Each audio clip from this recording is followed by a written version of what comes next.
先了解一下目前驗窗嘅制度同埋情況。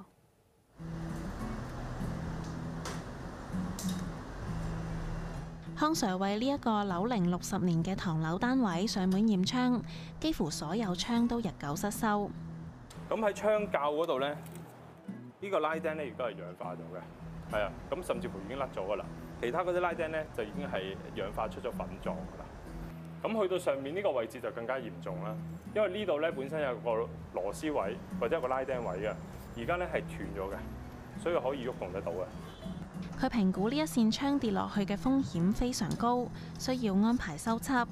完成之後就可以簽窗紙，等業主向屋宇署證明遵辦檢驗令。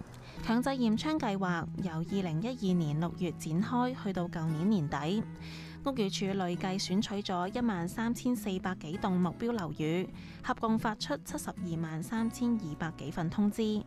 雖然政府成日都鼓勵啲人咧，就話做一個自願性驗窗啦，咁反正可能都有問題，不如早啲去處理咗佢啦。咁但係呢方面少嘅，除非我哋見到呢 case 咧，就係可能真係隻窗就快甩咗螺絲跌落街啦，或者係裝修單位，因為反正佢裝修開嘅時候，佢就會處理埋啲鋁窗嘅情況咯。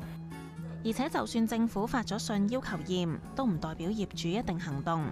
審計報告揭示，超過26,000份強制驗窗通知未獲遵從，當中大約11,000份拖咗超過3年，最長嘅甚至達到超過11年。如果係一啲細型屋苑啊，或者可能單棟式嘅話咧，咁嗰個時間咧就會相對上會長啲啦。咁如果啲物業通常就租俾租戶嘅時候咧，佢哋咧可能再俾翻個信件業主嘅時候咧，可能冇俾到啦，甚至乎可能遺漏咗啦，咁嗰啲時間就會拉長咗啦。屋宇署開發窗安無事應用程式，業主輸入物業嘅資料就可以知道驗窗安排，並且搜尋附近嘅合資格人士。建議將唔同環節自動化，並且增加例如提醒、通知等功能。當系統發現業主冇跟進，可以識別業主或者所屬大廈個別再通知。透過應用程式嘅實時更新，等業主清楚每項流程嘅死線。運用自動化程序，避免驗窗過程停滯，都可以減少成本。